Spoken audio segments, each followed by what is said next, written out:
Hola, con esta filmación quiero comenzar una serie de vídeos dirigidos a mi alumnado de la asignatura de Historia en el Bachillerato Internacional, tal y como lo impartimos en el Instituto Padre Luis Coloma de Jerez de la Frontera.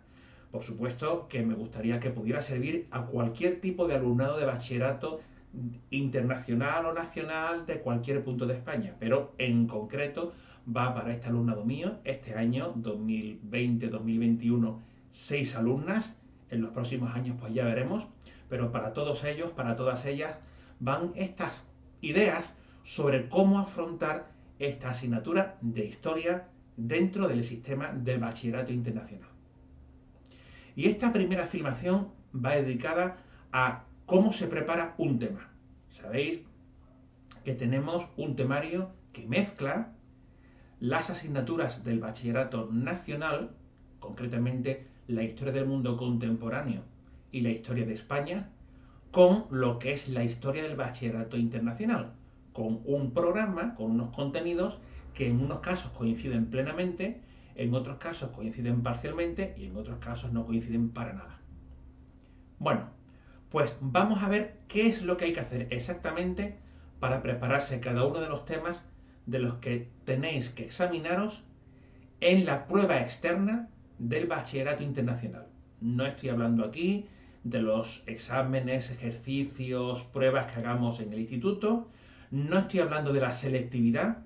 De lo que estoy hablando es de la prueba externa, la que se corrige fuera del Instituto Padre Luis Coloma por un profesorado que seguramente no es español y por tanto completamente ajeno a lo que nosotros hemos hecho en clase. Cuando se os corrige una prueba de manera externa, nadie sabe qué libros, artículos habéis utilizado, qué profesor habéis tenido, cómo se han hecho las cosas. Por supuesto que nosotros cuando trabajamos en el instituto tenemos en cuenta todas las recomendaciones que se nos da desde el bachillerato internacional, pero el corrector ni puede ni tiene por qué saber lo que se ha hecho en clase. Igual que en la selectividad, el que corrige los exámenes no sabe exactamente qué profesor ha dado las clases, qué manual han seguido en ese instituto, cómo ha sido la metodología. Bien, pues lo primerísimo que tenéis que tener en cuenta es que no existe un libro que hay que aprender. Ese es un concepto que tenemos que dejarlo completamente aparte. El manual que hay que aprenderse es algo propio de la ESO. En el bachillerato nacional también hay manuales y es muy apropiado que se utilicen como referente para tener los contenidos básicos. Pero un alumno que quiera trabajar con más madurez, bien sea en el bachillerato nacional, bien en el bachillerato internacional, tiene que seguir otro sistema. Y de hecho, los del IB, Bachillerato Internacional, tienen por fuerza que seguir ese otro sistema. Un sistema que anuncia lo que va a ser el estudio en una universidad. Cuando llegáis a una universidad, el profesor no os va a dar un manual, el manual no existe. El profesor llega el primer día y os da una lista más o menos larga de libros. Ahí tienen ustedes. Profesor, ¿cuáles son los más interesantes? Y él contestará, pues este y este me parecen los más interesantes. Pero ahí tenéis una lista de 20, 30, 100 libros y que cada uno se las apañe como pueda. Bien, entonces, ¿cómo se prepara el tema? Bueno, pues para empezar hay que tener en cuenta los contenidos que se nos va a pedir en un examen. El profesor el primer día tiene que decir tales contenidos son aquellos de los que se os va a examinar. Dejarlo muy clarito. Bien, eso en el IB lo hacemos. Desde el primer día, vosotras tenéis una lista con los contenidos especificados de los que se os va a examinar en la prueba externa del IB. Otra cosa es que luego, en el temario del curso, los hayamos reordenado y mezclado con los contenidos del bachillerato nacional para colocarlos en un orden más o menos coherente. De hecho, en el nivel superior, el orden que hemos seguido es un orden cronológico, de mayor antigüedad a menor antigüedad. Pero lo cierto es que aquí nos referimos al temario específico del IB, que como sabéis se divide en 3 bloques en el nivel superior, cada uno referente a una de las 3 pruebas o de las 3 partes de ese examen externo, de esa prueba externa. En el caso del nivel medio de historia, tenemos 2 agrupaciones de contenidos que se refieren a la parte 1 y a la parte 2 de esa prueba. La parte 3 es exclusiva del nivel superior. En cualquier caso, trátese del tema que sea. ¿Cómo se prepara? Bueno, pues insisto en que no hay libro, no hay apuntes oficiales, no hay tocho oficial que hay que aprenderse, por una razón muy sencilla. Porque a vosotros no os van a pedir que contéis un tema. No os van a preguntar, explícame la Reconquista, ¿en qué consistió la Revolución Industrial?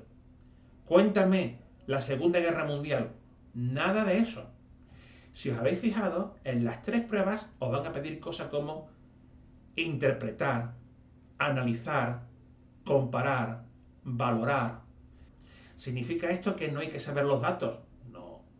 Claro que sí hay que saber los datos. El uso de la memoria es imprescindible. Hay que retener nombres y retener fechas. Eso es incuestionable. Pero la mera retención de nombres y fechas no sirve en absoluto para triunfar en ninguno de los 3 exámenes. En ninguno. Por tanto, la memorización de un texto es total y absolutamente inútil. Solamente hay que retener determinados nombres, determinadas fechas.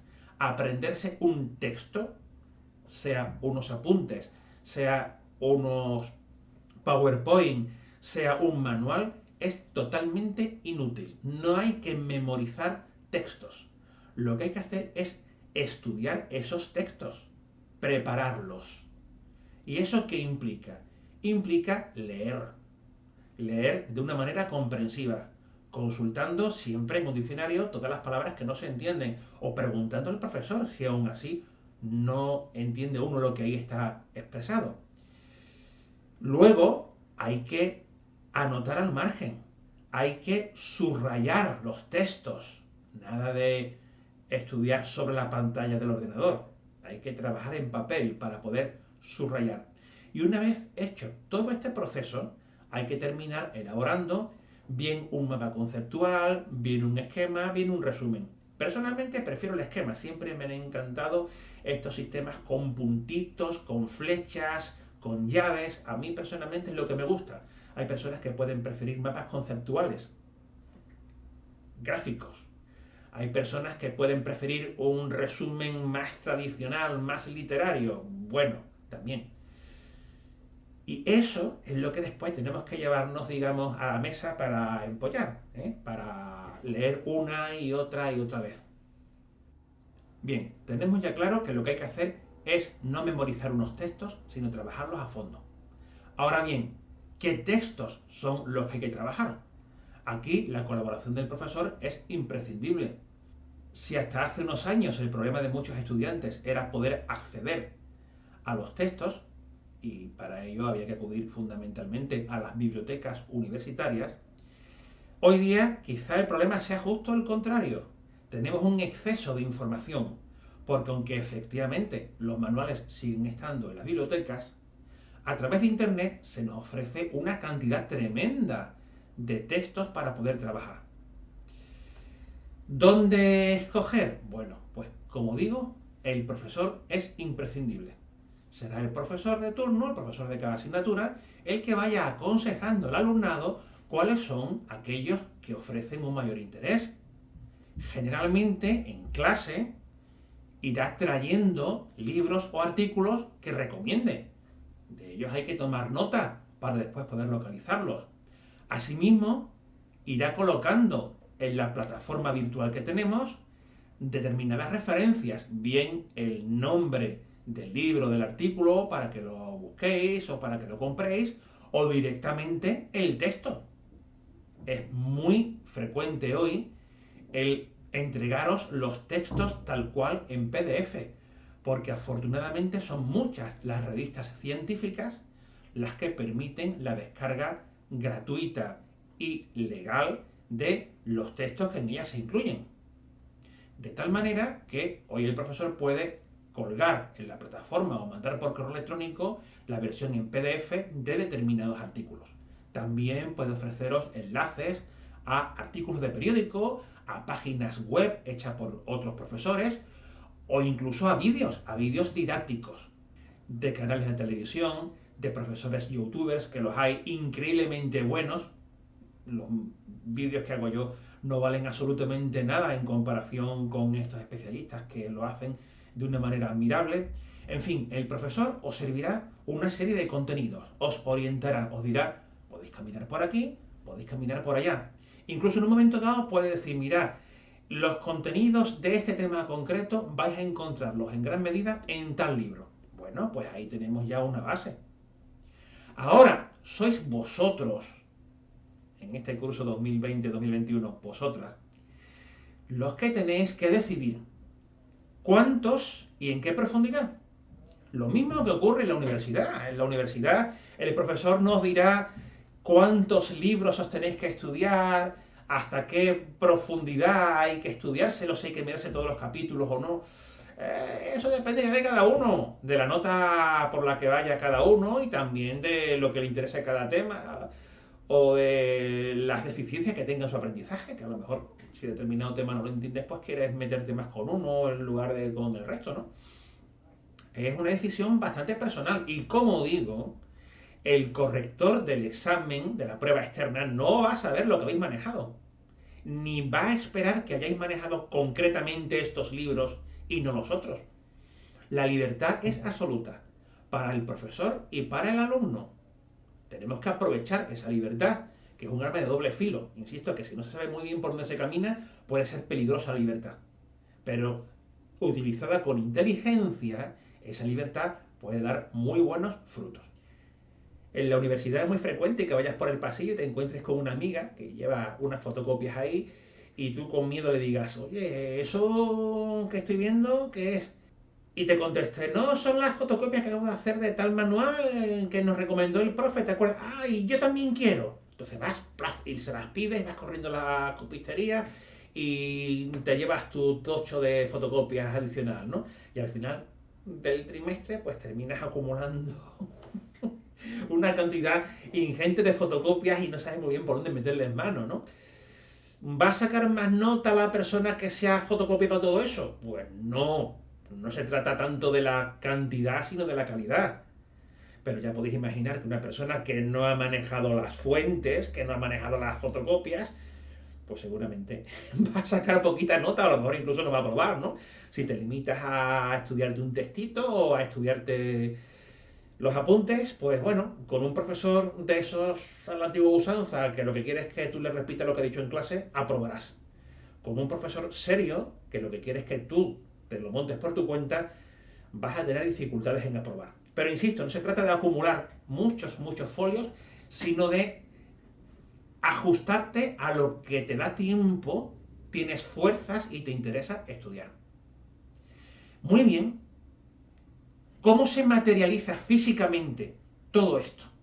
Bien, pues cada uno de los textos los tienes que ir subrayando, anotando y sintetizando en ese esquema, resumen o mapa conceptual que hemos dicho antes. De cada artículo, de cada capítulo de libro, de cada libro completo o de cada vídeo didáctico, tienes que sacar un contenido mínimo, ajustado. Que no salgan 5 páginas de un artículo de 10, eso no tiene ningún sentido. Pues muy bien, una vez que has recopilado todos esos contenidos, tienes que añadir los apuntes de clase. Claro que sí. Una vez que tienes todo ese material, apuntes más síntesis de lo que has trabajado, de lo que has leído, ya puedes empezar a estudiar. Hay personas que prefieren elaborar sus propios apuntes. Yo lo hacía en la universidad. Una vez que yo tenía todo eso, mezclaba los apuntes del profesor con los textos que yo buscaba de manera adicional. A mí me gustaba ese método, pero no sé si recomendarlo, porque luego no sabes muy bien qué es lo que te ha dado el profesor en clase y qué es aquello que tú has buscado por tu cuenta. Y claro, puede haber incluso contradicciones, ¿no? Porque el profesor sigue una determinada metodología, porque el profesor tenga una determinada ideología en lo que es su análisis histórico y se contradiga con lo que tú has buscado. Eso puede ser bastante frecuente. Bueno, imaginas un tema como la Reconquista, por ejemplo. Sea como fuere, lo que está claro es que de cada uno de los temas que os tenéis que examinar, tenéis que tener, llamémoslo así, un portfolio, una carpetilla o como queráis denominarlo. Una agrupación de contenidos. Personalmente utilizaba en mi tiempo de estudiante una carpeta de anillas y ahí lo iba metiendo todo. Yo recomiendo ese sistema, que es muy conveniente porque en un momento dado, cuando te sobre algo, puedes sacarlo y dejarlo en un archivador en un lugar aparte, para no tener que llevar siempre la totalidad de los textos. Pero creo que esa carpeta de anillas puede ser conveniente. Podéis meter incluso en plásticos cada uno de los tochos de fotocopias y meter en otros plásticos o bien directamente archivado con las anillas los folios cuadriculados ¿eh? Con vuestros apuntes, resúmenes, esquemas o como queráis hacerlo. De tal manera que cuando vayáis al examen no tengáis que leer todos los textos. Eso es un disparate. Imaginaos en la universidad que tengáis 500 folios. ¿Creéis que podéis estudiaros para el examen 500 folios? No. Para el examen os habréis trabajado 500 folios. Quien dice 500 dice 100, dice 50, dice 180. No lo sé, depende de la asignatura, depende del tamaño de la letra. ¿Entendedme? Bueno, pues antes de cada examen habréis acumulado una gran cantidad de material. Pero lo que tenéis que repasar, entre comillas, empollar, es la selección que habéis tomado de ahí. Tenéis que empollaros los esquemas, resúmenes, mapas conceptuales que habéis ido extrayendo. En la universidad vais a tener para estudiar cada examen una semana. En mi caso hacíamos un examen por semana, siempre en sábado.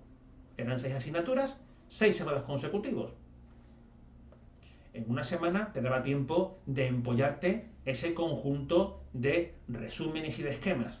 Pero es completamente imposible empollarse 10 artículos.